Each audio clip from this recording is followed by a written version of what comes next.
श्री कृष्ण दोस्तों, आज हम बात करेंगे भगवत गीता के दूसरे अध्याय के बारे में, जिसका नाम है सांख्य योग।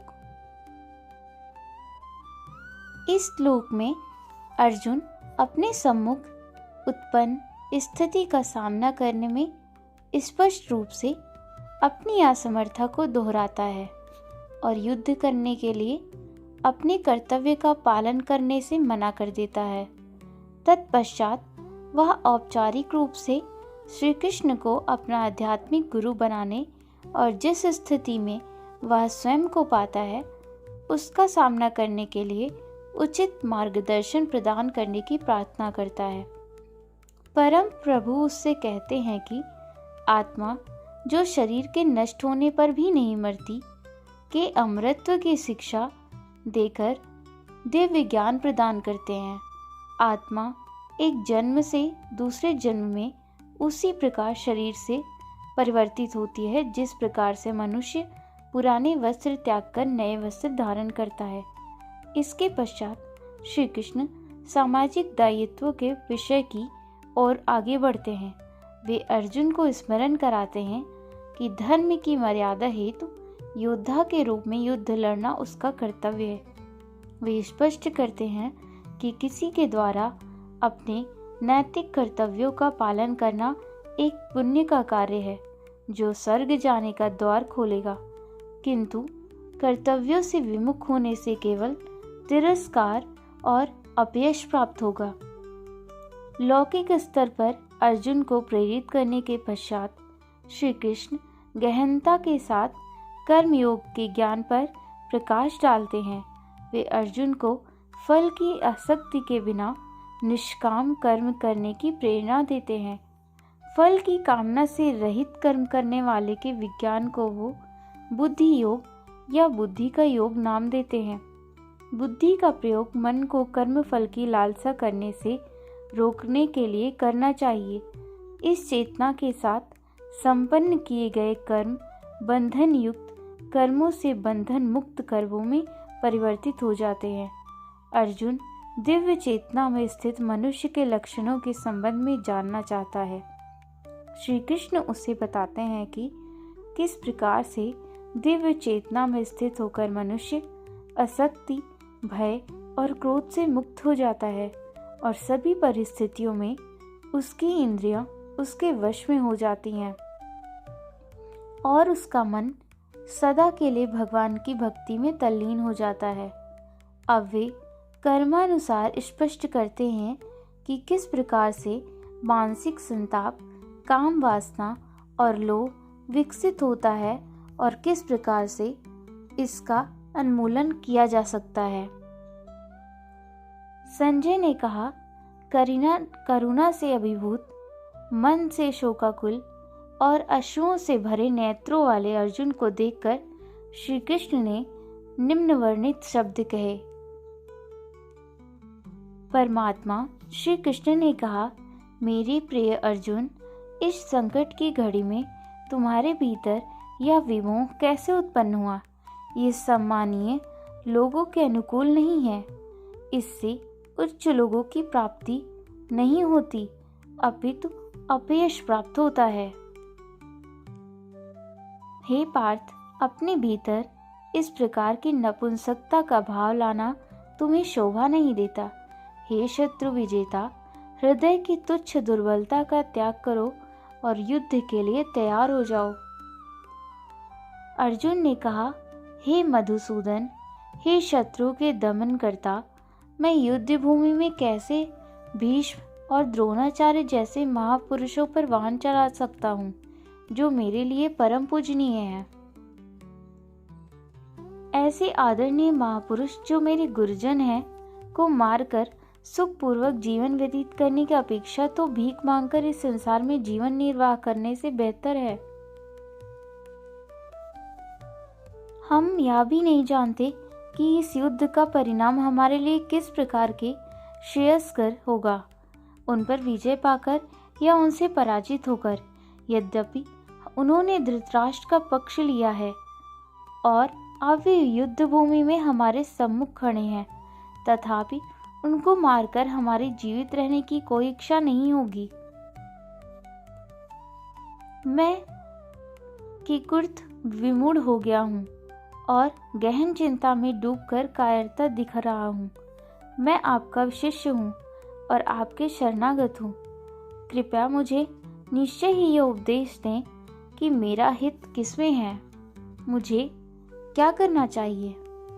मुझे ऐसा कोई उपाय नहीं सूझता जो मेरी इंद्रियों को सुखाने वाले इस शोक को दूर कर सके। यदि मैं धन संपदा से भरपूर इस पृथ्वी पर निसंकटक राज्य प्राप्त कर लेता हूँ या देवताओं जैसा प्रभुत्व प्राप्त कर लेता हूँ, तब भी मैं इस शोक को दूर करने में समर्थ नहीं हो पाऊंगा। तो मैं क्या करूं? तब श्री कृष्ण कहते हैं, संजय ने कहा, ऐसा कहने के पश्चात गुडाकेश शत्रुओं का दमन करने वाला अर्जुन ऋषिकेश कृष्ण से बोला, हे गोविंद, मैं युद्ध नहीं करूंगा, और शांत हो गया। हे भरतवंशी धृतराष्ट्र, तत्पश्चात दोनों पक्षों की सेनाओं के मध्य शोककुल अर्जुन से कृष्ण ने प्रसन्न होते हुए ये वचन कहे। तब भगवान ने कहा, तुम विद्वतापूर्ण वचन कहकर भी उनके लिए शोक कह रहे हो जो शोक के पात्र नहीं है। बुद्धिमान पुरुष ना तो जीवित प्राणी के लिए शोक करते हैं और ना ही मृत के लिए।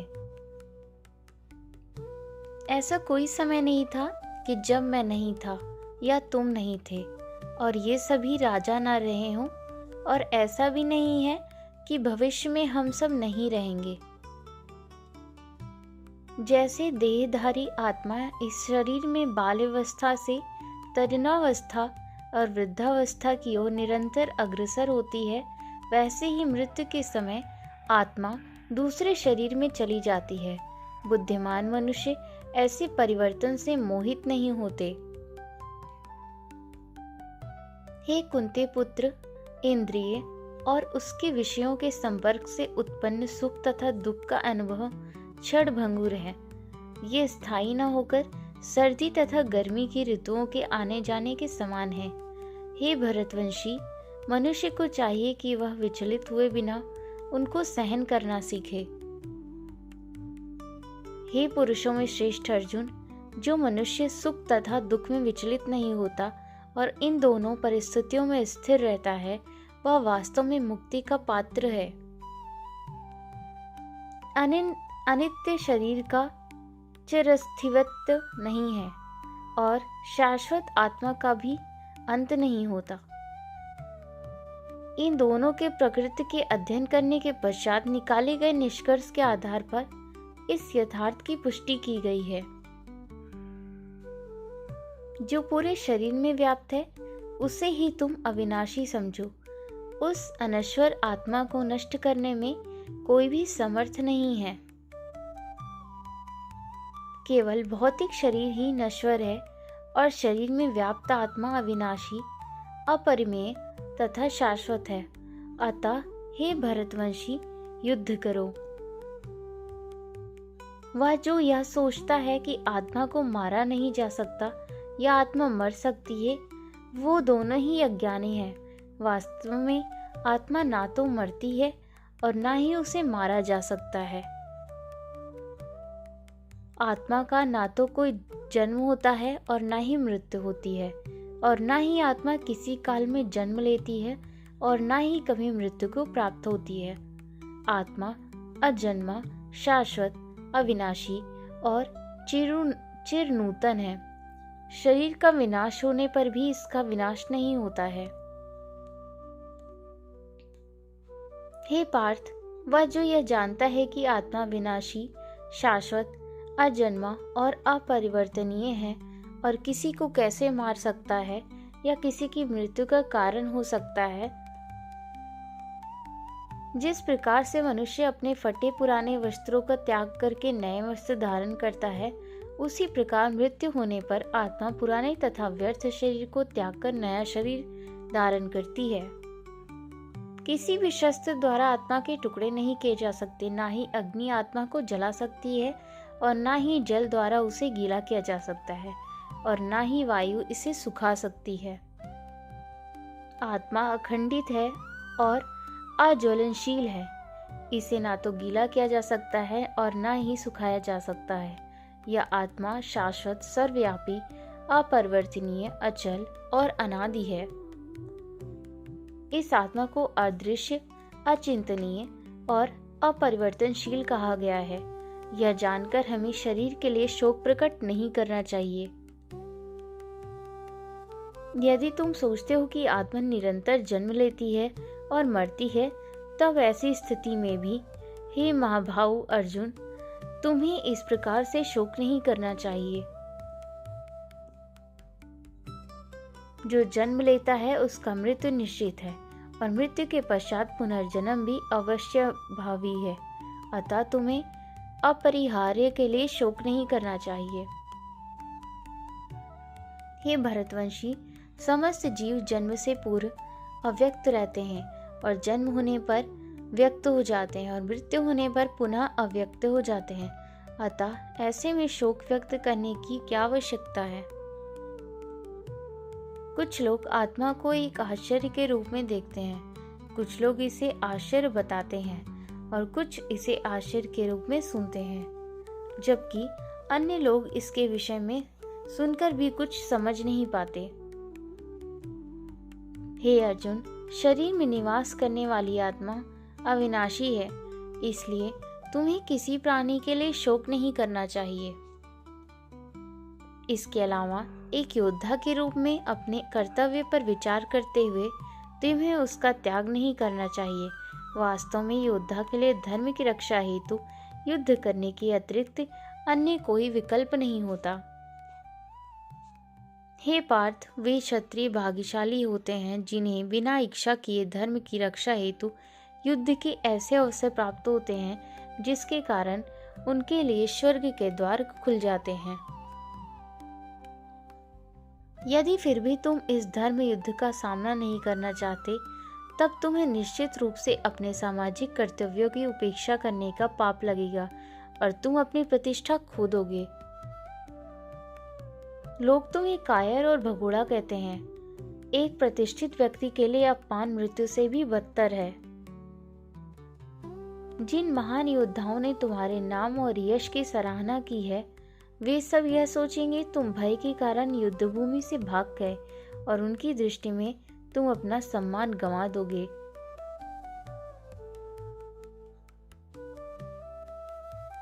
तुम्हारे शत्रु तुम्हारी निंदा करेंगे और कटु शब्दों से तुम्हारा मान मर्दन करेंगे और तुम्हारी सामर्थ्य का उपहास उड़ाएंगे। तुम्हारे लिए इससे पीड़ादायक और क्या हो सकता है।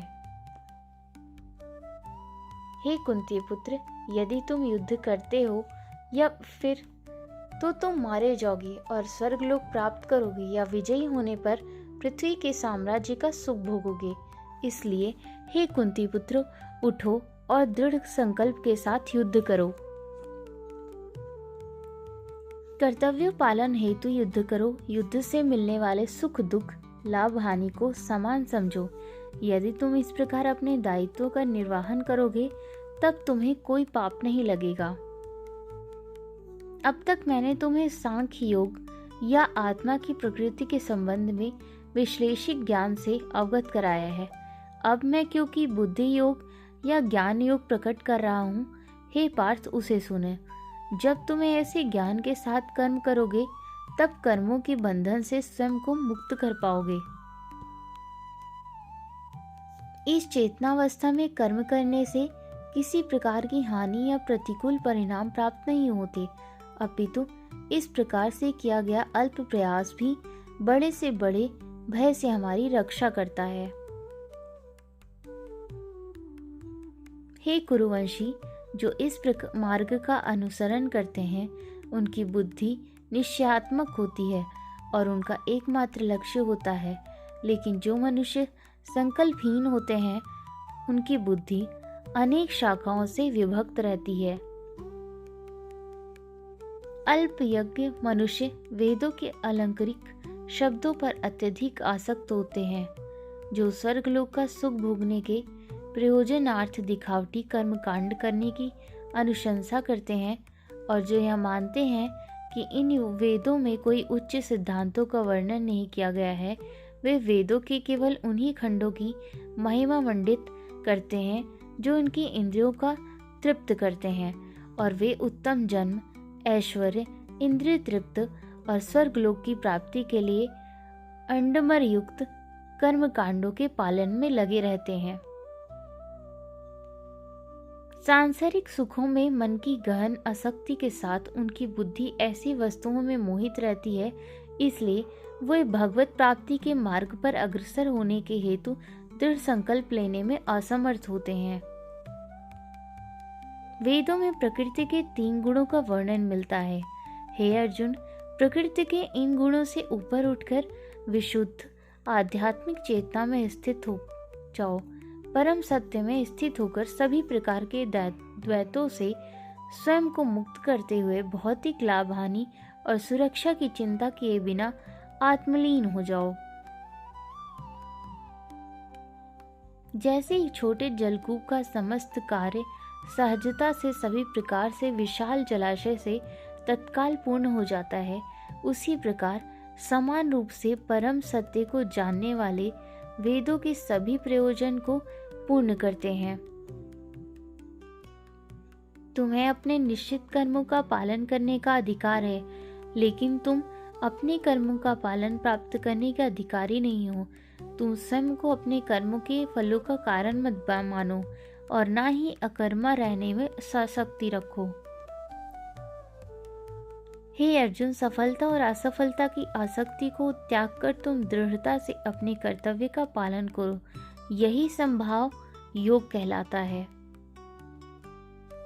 हे अर्जुन, दिव्य ज्ञान और अंतर्दृष्टि की शरण ग्रहण करो। फलों की आसक्ति युक्त कर्मों से दूर रहो, जो निश्चित रूप से दिव्य ज्ञान में स्थित बुद्धि के साथ निष्पादित किए गए कार्यों से निष्कृष्ट हैं। जो अपने कर्म फलों का भोग करना चाहते हैं, वे कृपण हैं। जब कोई मनुष्य बिना आसक्ति के कर्मयोग का अभ्यास करता है, तब वह इस जीवन में ही शुभ और अशुभ प्रतिक्रियाओं से छुटकारा पा लेता है। इसलिए योग के लिए प्रयास करना चाहिए, जो कुशलता पूर्वक कर्म करने की कला है। समबुद्धि युक्त ऋषि मुनि कर्म के फलों की आसक्ति से स्वयं को मुक्त कर लेते हैं, जो मनुष्य को जन्म मृत्यु के चक्र में बांध देती है। इस चेतना में कर्म करते हुए वे उस अवस्था को प्राप्त कर लेते हैं जो सभी दुखों से परे है। जब तुम्हारी बुद्धि मोह की दलदल को पार करेगी, तब तुम सुने हुए और आगे सुनने में आने वाले इस लोक और परलोक के भोगों सबके प्रति उदासीन हो जाओगे। जब तुम्हारी बुद्धि का वेदों के अलंकारमीय खंडों में आकर्षण समाप्त हो जाए और वह दिव्य चेतना में स्थिर हो जाए, तब तुम पूर्ण योग की उच्च अवस्था प्राप्त कर लोगे। अर्जुन ने कहा, हे केशव, दिव्य चेतना में लीन मनुष्य की क्या लक्षण है? वह सिद्ध पुरुष कैसे बोलता है, कैसे बैठता है और कैसे चलता है? परम प्रभु श्री कृष्ण कहते हैं, हे पार्थ, जब कोई मनुष्य स्वार्थ युक्त कामनाओं और मन को दूषित करने वाली इंद्रिय तृप्त से संबंधित कामनाओं का परित्याग कर देता है और आत्मज्ञान को अनुभव कर संतुष्ट हो जाता है, तब ऐसे मानव को दिव्य चेतना में स्थित कहा जा सकता है। जो मनुष्य किसी प्रकार के दुखों में क्षुब्ध नहीं होता, जो सुख की लालसा नहीं करता और जो आसक्ति, भय और क्रोध से मुक्त रहता है, वह स्थिर बुद्धि वाला मनीषी कहलाता है। जो सभी परिस्थितियों में अनासक्त रहता है और ना ही शुभ फल की प्राप्ति से हर्षित होता है और ना ही विपत्ति से उदासीन होता है, वही पूर्ण ज्ञान अवस्था में स्थित मुनि है। जो मनुष्य अपनी इंद्रियों को उनके विषय भोगों से खींच लेने के लिए उसी प्रकार से योग्य होता है, जैसे एक कछुआ अपने अंगों को संकुचित करके उन्हें खोल के भीतर कर लेता है, वह दिव्य ज्ञान में स्थिर हो जाता है। यद्यपि देहधारी जीव इंद्रियों के विषयों से अपनों को कितना दूर रखे, लेकिन इन